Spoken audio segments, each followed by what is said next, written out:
La mafia ha sido conocida no solo por ser un superorganismo calculador y criminal, sino también por su temeridad y afición a la violencia. A lo largo de los años, muchas personas han sido víctimas de esta violencia, pero hay una clase de personas que rara vez la sufren: los jueces. A veces, sin embargo, la mafia ve a los jueces como amenazas tan grandes que recurre a atacarlos. En este vídeo, echaremos un vistazo a algunas de estas situaciones, en las que los miembros de la mafia deciden actuar en venganza contra los jueces. Luciano Leggio. Luciano Leggio, también conocido como Luciano Liggio, es uno de los nombres más reconocibles y una de las figuras más destacadas de la mafia siciliana desde los años 40 hasta principios de los 70. Era tan brutal como astuto. Durante décadas eludió las condenas, incluso cuando parecía obvio que era el responsable de los crímenes. Sin embargo, una de las cosas que le llevaría a la perdición fue cuando fue un poco demasiado lejos y ordenó un atentado contra un juez. El final no fue el esperado, pero antes de adelantarme, veamos quién era Luciano Leggio. Nacido el 6 de enero de 1925 en Corleone, Sicilia, Luciano era uno de 10 hermanos. Se crió en una pequeña granja en condiciones de extrema pobreza. Una infancia así realmente puede estropearte. Tras pasar apuros desde muy joven, decidió dedicarse a la delincuencia. Al fin y al cabo, ¿para qué trabajar si puedes quitárselo a otro? Como la mayoría de los adolescentes que se dedican a la delincuencia, Luciano empezó con poco. Su primera detención fue por robar maíz, a los 18 años. Teniendo en cuenta el tipo de infancia que tuvo, un pequeño hurto parecía probable, sobre todo porque lo que robaba era comida. Se podría suponer que el joven Luciano aún no había llegado demasiado lejos y que la posibilidad de reformarse seguía ahí. Pero después de cumplir una condena de 6 meses de prisión, asesinó al hombre que le había entregado a la policía, lo que supone un giro drástico con respecto al robo de maíz. Parecía que ya había llegado demasiado lejos. Después de haberle cogido el gusto a la violencia, Luciano quería más. Llamó la atención de Michele Navarra, que era el jefe de la mafia en Corleone. En 1945, Michele lo reclutó para trabajar como ejecutor y sicario. Era una parte esencial de la mafia, encargándose de la gente de la que su jefe quería deshacerse. A finales de los años 40, Luciano conocería a Salvatore Totò Riina, de quien hablaremos más adelante en este vídeo. Los dos hombres se hicieron muy amigos y empezaron a trabajar juntos. Durante la década siguiente, las cosas parecían ir bien entre Luciano y Michele Navarra, y Luciano se convirtió en la mano derecha del jefe de la mafia. Sin embargo, un día, las cosas se torcieron. Por alguna razón, Navarra había decidido que Luciano ya no era útil y lo invitó a su casa, donde tenía 15 sicarios listos para matarlo. Sin embargo, los sicarios fracasaron en el intento, lo cual es bastante gracioso si lo piensas. Escapó con heridas leves y sabiendo que tenía una marca en la cabeza. Si quería vivir, tendría que contraatacar pronto. Su plan tenía que ser impecable, no había margen para el error o el fracaso. Si daba a Navarra la más mínima oportunidad, sería el fin. Su oportunidad de contraatacar llegó el 2 de agosto de 1958. Cuando Navarra y un compañero circulaban por una carretera aislada, 2 vehículos bloquearon la vía y unos pistoleros armados con metralletas dispararon contra el Fiat 1100 de Navarra, matando a sus 2 ocupantes. Tras aquel suceso, Luciano Leggio consolidó su posición y se convirtió en jefe de la mafia Corleone. Leggio era una espina clavada para las fuerzas del orden italianas. A pesar de que estaba implicado en todo tipo de actividades ilegales, como asesinatos, secuestros y extorsiones, las fuerzas del orden nunca consiguieron que rindiera cuentas. Una vez, el 14 de mayo de 1964, fue detenido para ser juzgado. Uno de los cargos era el asesinato de su antiguo jefe, Michele Navarra. Fue encarcelado en la prisión de Ucciardone, en Palermo, y por un momento pareció que se haría justicia. Pero no fue así. Incluso desde la cárcel, siguió dirigiendo la mafia, ordenando golpes y dirigiendo operaciones. Parecía que la cárcel era una oportunidad para cubrir aún más sus huellas. Después de todo, no se le podía acusar de cometer un delito cuando estaba en prisión. Se ganó el nombre de Liggio tras un error en las actas judiciales. En 1968 fue absuelto de los cargos que se le imputaban por falta de pruebas. Tras 4 años entre rejas, volvió a ser un hombre libre. Sin embargo, había un magistrado decidido que no solo vio a través de Leggio y todos sus trucos, sino que estaba decidido a llevarlo ante la justicia. Cesare Terranova quería acabar con la mafia de Corleone, y era un pesado tener que tratar con él. Recurrió la absolución y exigió que Luciano Leggio fuera juzgado de nuevo. Para evitar el juicio, Luciano se internó en un hospital que decía tratar el mal de Pot. Tras un tiempo de tratamiento, se marchó a Milán. Continuó su reinado de terror y violencia, pero no olvidó a Cesare Terranova. el 16 de mayo de 1974, Luciano fue capturado en Milán. En 1975, fue condenado a cadena perpetua y encarcelado en la prisión de Badue Carros, en Nuoro, Cerdeña. Sin embargo, ni siquiera la cárcel pudo impedir que Luciano se vengara de Cesare Terranova. En 1979, con la aprobación de la Comisión de la Mafia Siciliana, ordenó el asesinato del juez Terranova. Terranova fue asesinado con un explosivo mientras conducía, por el mafioso Giovanni Brusca. Irónicamente, aunque era de conocimiento general que Luciano era el responsable del asesinato, cuando fue acusado, fue absuelto por falta de pruebas, tanto en el primer juicio, celebrado en Reggio Calabria en 1983, como 3 años después, en 1986, en el proceso de apelación. Aún así, Luciano Leggio pasó el resto de su vida en prisión. El 15 de noviembre de 1993 murió en prisión de un ataque al corazón a la edad de 68 años. Totò Riina. Ahora vamos a una persona que fue quizás más infame que Leggio, Salvatore Riina. Las historias de su brutalidad son casi legendarias, y no hay forma de evitar este nombre cuando se estudia la historia de la mafia en Italia. Sin embargo, su infamia se la ha ganado a pulso, lo que significa que Totò Riina es uno de los mayores y más brutales criminales de todos los tiempos. Ahora se preguntará qué pudo hacer para tener semejante reputación. Si aún no lo sabe, permítame que le instruya. Salvatore Totò Riina nació en Corleone el 16 de noviembre de 1930. Al igual que Luciano Leggio, también nació en la pobreza. Sin embargo, en la vida del joven Totò también había un elemento de dolor. En septiembre de 1943, cuando solo tenía 13 años, su padre Giovanni encontró una bomba americana sin explotar e intentó abrirla para vender la pólvora y el metal. Sin embargo, cometió un error y la hizo estallar, matándose a sí mismo y a Francesco, el hermano de Riina, de 7 años, e hiriendo a su otro hermano Gaetano. Quizás fue el hecho de crecer sin apenas nada, o quizás fueron los problemas no resueltos de niño con la pérdida de su padre, y su hermano lo que hizo que Totò se dedicara a la delincuencia. Tal vez fuera otra cosa, nunca lo sabremos. Sin embargo, el Totò adolescente era toda una amenaza. Cuando solo tenía 19 años, fue acusado del asesinato de un hombre llamado Domenico Di Matteo. Fue condenado a 12 años de prisión y liberado en 1956. Como ya se ha dicho, fue durante su estancia en prisión por asesinato cuando conoció al peligroso Luciano Leggio, y ambos se convirtieron en estrechos colaboradores. Totò gozaba del favor de Leggio y pronto se convirtió en uno de sus más estrechos colaboradores y ejecutores. Totò era más brutal que Leggio, y aunque los asesinatos ordenados de muchos de los enemigos de Leggio procedían del propio Leggio, a menudo era Totò Riina quien apretaba el gatillo. Tras el asesinato de Michele Navarra y la llegada de Luciano Leggio a la jefatura de la mafia, Totò se convirtió en su mano derecha. Junto con otros muchos socios de Leggio, pasó años persiguiendo y matando a los que seguían siendo leales al ya fallecido Navarra. Sin embargo, todos los asesinatos empezaron a llamar mucho la atención de las fuerzas del orden, lo que era realmente malo para el negocio. Se dictaron órdenes de detención contra él, por lo que, para evitar ser encarcelado de nuevo, Totò pasó a la clandestinidad. En 1969, después de que Luciano Leggio hubiera salido de la cárcel, la primera vez por falta de pruebas, Totò Riina y Leggio fueron detenidos y juzgados por numerosos asesinatos cometidos a lo largo de los años.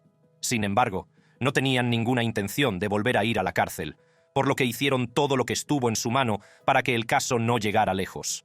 Con todo lo que estaba en su mano, me refiero básicamente a que acosaron e intimidaron al jurado y a los testigos, hasta que fue imposible condenarlos por los crímenes. Finalmente fueron absueltos. Cuando Luciano volvió a ser encarcelado en los años 70, Totò asumió esencialmente el mando de la mafia Corleone. Luciano Leggio mantuvo cierta forma de control de la mafia, pero con el tiempo fue dejando más responsabilidades a Totò. El reinado de Totò como jefe de la mafia estuvo lleno de una violencia sin precedentes. Quería el máximo control posible y no le importaba ir a la guerra para conseguirlo. Además, a diferencia de otros líderes mafiosos anteriores, no era muy partidario de pasar desapercibido y no levantar muchas sospechas. Básicamente, lo que no podía resolver con violencia, lo intentaba resolver con aún más violencia. Totò entró en guerra con gente que consideraba rivales, entre los que se encontraban Stefano Bontade, Salvatore Inzerillo, del que también hablaré más adelante en este vídeo, y Tano Badalamenti, que eran jefes de varias poderosas familias de la mafia de Palermo. Fue una guerra sangrienta, conocida por muchos como la Segunda Guerra de la Mafia. Fue un asunto extremadamente sangriento, y hasta 1000 personas murieron en el conflicto. Las brutales tácticas de Totò parecieron funcionar y él, junto con sus aliados, acabó con sus rivales. Al final de la guerra, ya gobernaba la mafia. Pero la violencia de Totò no se limitaba a las familias mafiosas rivales. Ordenó el asesinato de jueces, policías y fiscales en un intento de aterrorizar a las autoridades y mantener el control. Fue detenido y juzgado en el proceso Maxi. Esperaba que sus tácticas habituales funcionaran. Sin embargo, no fue así. El juez a cargo del juicio era un hombre llamado Giovanni Falcone. Falcone era muy duro con el crimen y estaba especialmente en contra de la mafia. Condenó a 338 personas en el juicio Maxi, incluyendo a Totò en ausencia. La decisión fue confirmada por el Tribunal Supremo de Casación. Esto enfureció mucho a Totò y decidió que había que castigar a alguien por ello. En enero de 1992, el Consejo de Jefes, encabezado por Riina, reaccionó ordenando el asesinato de Giovanni Falcone y su colega, Salvatore Lima. Totò se escondió durante ese tiempo y se convirtió en una prioridad del gobierno encontrarle y detenerle. Un año más tarde, uno de los socios de Totò Riina, Balduccio Di Maggio, que temía que su jefe le quisiera muerto, huyó y decidió colaborar con las autoridades a cambio de protección. El 15 de enero de 1993, Totò Riina fue detenido en su villa de Palermo. Tras su detención, fue condenado a cadena perpetua por varios asesinatos que había cometido a lo largo de los años. Parecía que rendía cuentas por todos los años de violencia que había cometido. Murió el 17 de noviembre de 2017, un día después de cumplir 87 años. Murió en coma inducido tras 2 operaciones en la unidad penitenciaria del Hospital Maggiore de Parma. No se ha revelado la causa concreta del fallecimiento. En el momento de su muerte, se le seguía considerando el jefe de la Cosa Nostra. Kirksey Nicks. Una de las mafias menos conocidas es la Dixie Mafia y, si lo pensamos bien, no nos sorprende que no sea tan conocida. Cuando uno oye mafia, la primera imagen que le viene a la cabeza es la de la Cosa Nostra, o la mafia estadounidense, que no solo se han hecho un hueco en los medios de comunicación convencionales, sino que además tienen elementos distintivos y reconocibles. Tampoco te los imaginas originarios de Mississippi, de donde sí procede la Dixie Mafia. Tampoco siguen el tema tradicional de tener una familia.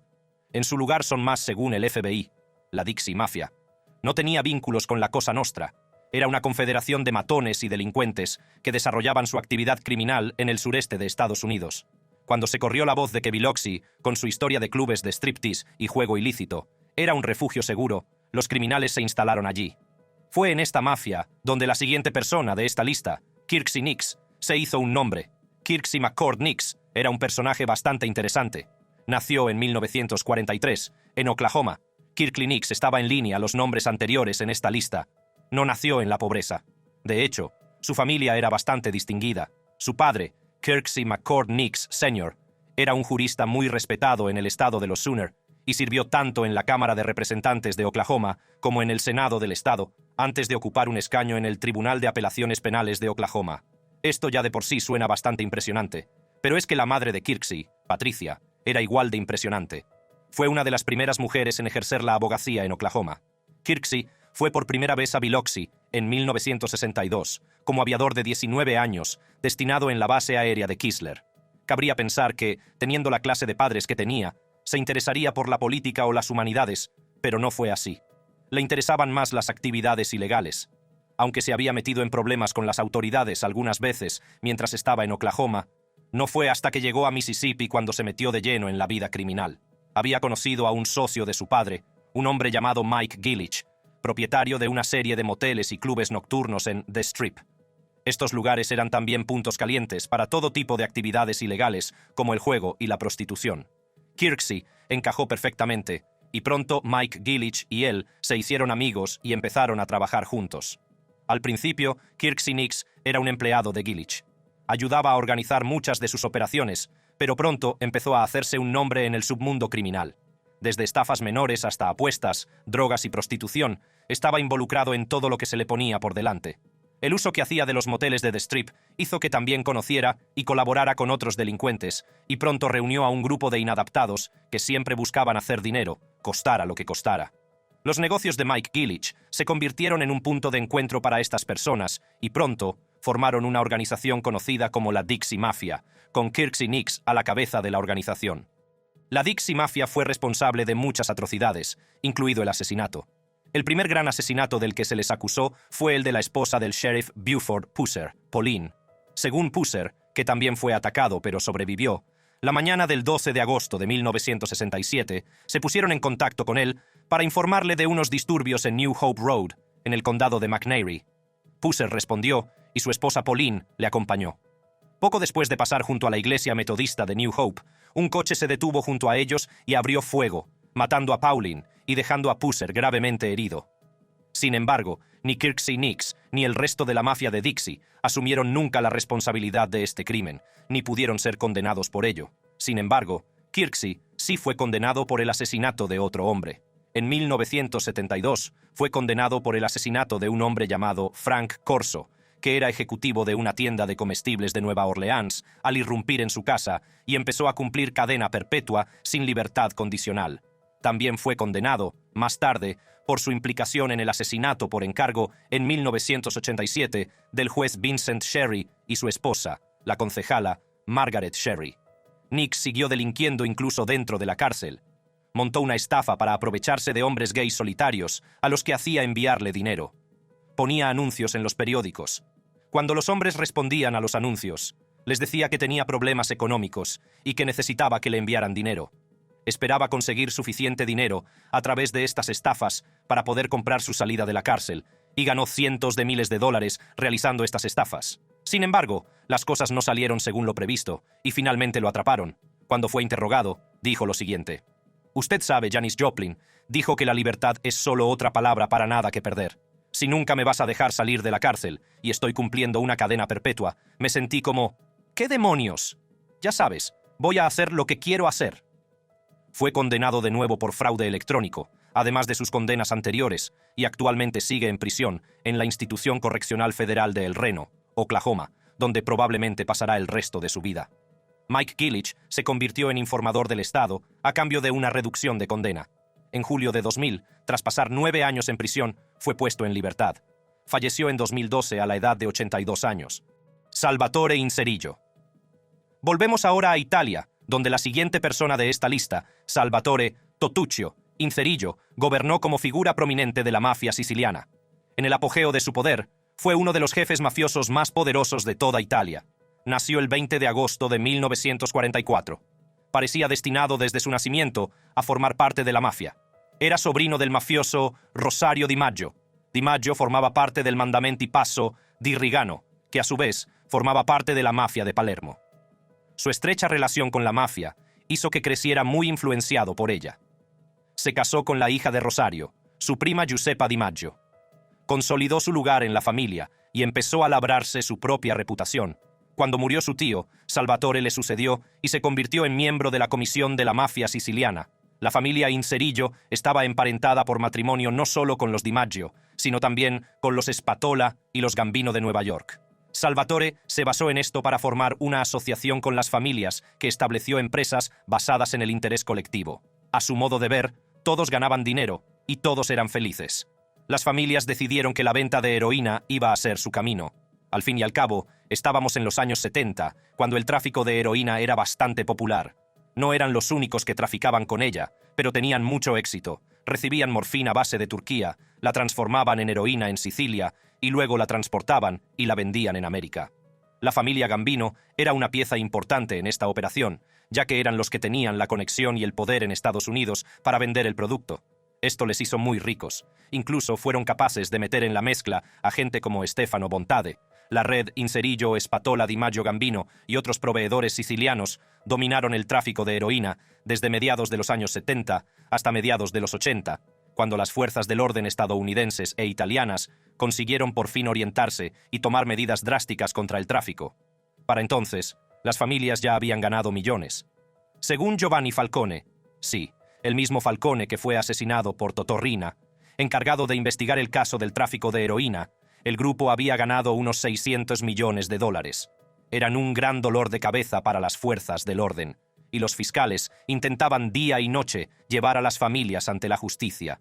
Según la Fiscalía de Palermo, estas 4 familias, que viven en parte en Sicilia y en parte en Nueva York, forman un clan único que no se parece a nada en Italia ni en Estados Unidos.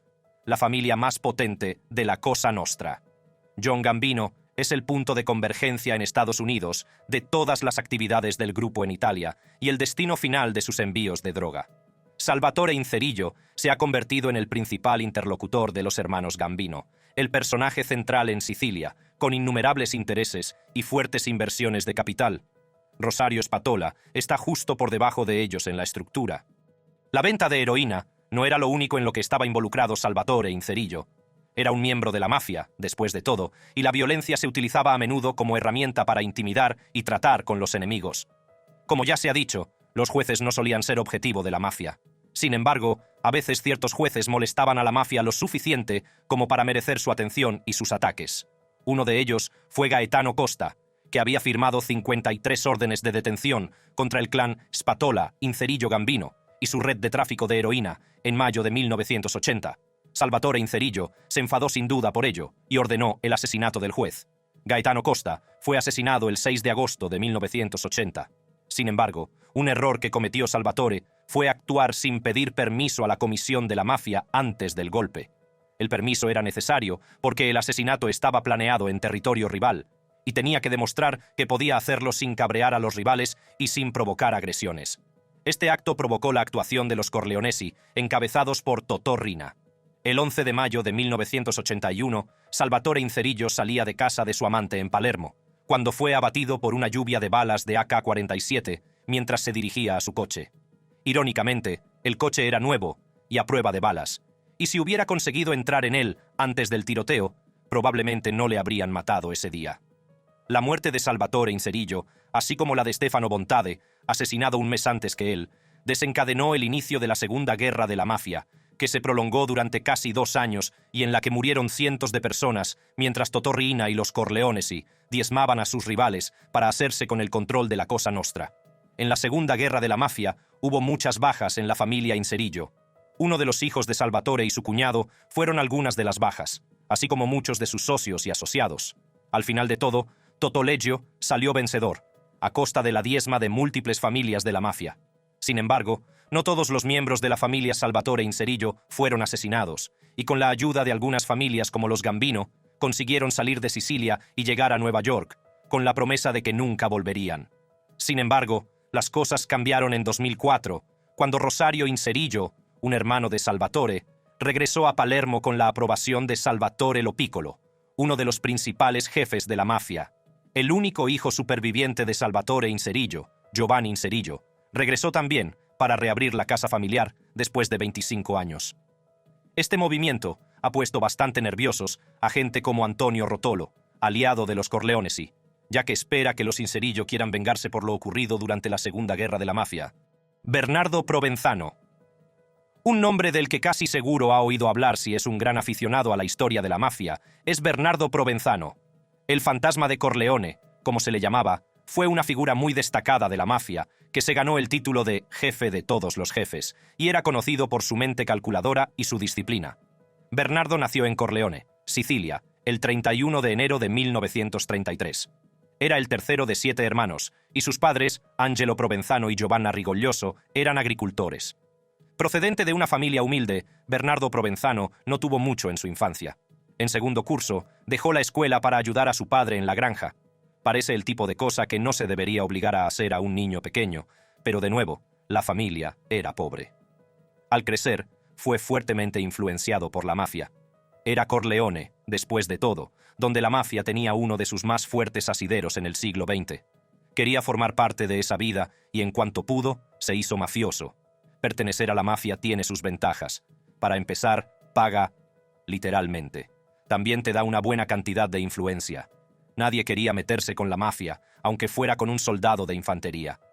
Bernardo comenzó a trabajar para Luciano Leggio y se convirtió en uno de sus principales ejecutores. Empezó como guardaespaldas y luego lo pusieron a cargo de los mataderos de la familia. En agosto de 1958, Bernardo fue uno de los 14 pistoleros que apoyaron al jefe mafioso Luciano Leggio en la emboscada y asesinato de Michele Navarra, hasta su muerte jefe de la mafia. Tras su muerte, Leggio se convirtió en el jefe. Durante los 5 años siguientes, ayudó a Leggio a cazar y matar a muchos de los partidarios supervivientes de Navarra. Él mismo estuvo a punto de morir de un disparo en la cabeza durante un enfrentamiento con hombres leales a Navarra.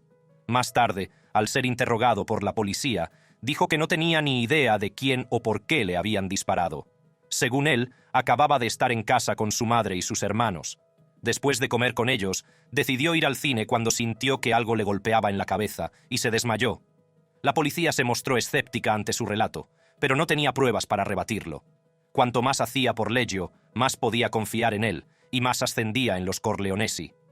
Decidió ponerse al día con la educación que había perdido de niño y empezó a recibir clases de matemáticas de un hombre llamado Vito Ciancimino. Esto dio sus frutos y llegó a ser tan hábil en contabilidad que empezó a ser conocido como el contable dentro de la familia. Cuando Luciano Leggio fue capturado por la policía en 1974, Salvatore Riina pasó a ser básicamente el jefe de la familia y Bernardo Provenzano se convirtió en su mano derecha.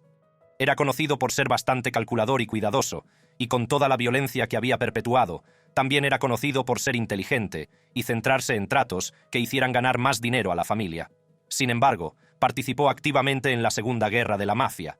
Siguió siendo uno de los lugartenientes de mayor confianza de Totò Riina hasta la detención de este en 1993.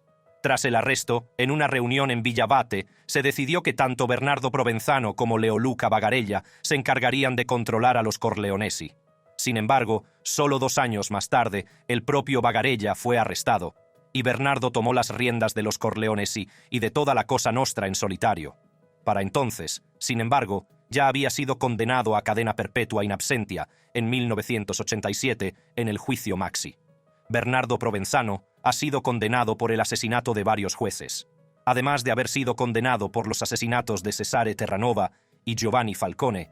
También se descubrió que había matado a otros jueces a lo largo de su carrera criminal. Por ejemplo, en 1999, Provenzano fue condenado a cadena perpetua en rebeldía en el juicio contra los responsables de la masacre de Via D'Amelio, en la que perdieron la vida el juez Paolo Borsellino y 5 de sus escoltas. De nuevo, en 2002, fue condenado en rebeldía a cadena perpetua por el asesinato del juez Rocco Cinici. Recibió esta condena junto con Salvatore Riina, Salvatore Buscemi y otros miembros de la mafia. Durante años, Bernardo eludió el arresto. Hiciera lo que hiciera la policía para intentar encontrarle, siempre parecía ir un paso por delante. La policía hizo numerosas redadas en un intento de encontrar al fantasma de Corleone, pero cuanto más buscaban, más parecía que el hombre era en realidad un fantasma. Durante mucho tiempo, lo único que la policía sabía con certeza era que seguía vivo y que seguía dirigiendo la mafia, incluso en el siglo XXI. Su gran oportunidad llegó cuando la policía italiana lo encontró y capturó el 11 de abril de 2006 cerca de Corleone, su ciudad natal. Una de las razones por las que la policía tardó tanto en localizar a Bernardo Provenzano fue su evasión de la tecnología. Sabía que podía ser rastreado, por lo que se negaba a utilizar teléfonos o faxes, y en su lugar emitía órdenes a través de pequeñas notas entregadas en mano llamadas pizzini. Los pizzini estaban escritos en código y solo podían descifrarse con una clave muy específica. Era tan cuidadoso que la policía tuvo que rastrear una entrega de ropa sucia desde la casa de su esposa hasta su escondite antes de que se descubriera su paradero y fuera capturado. Para entonces, llevaba más de 40 años prófugo.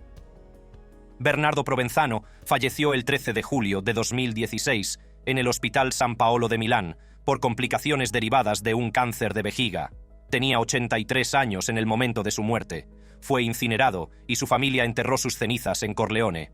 Gracias por ver este vídeo. Si desea ver otro vídeo fascinante como este, haga clic ahora mismo en uno de los recuadros de su pantalla.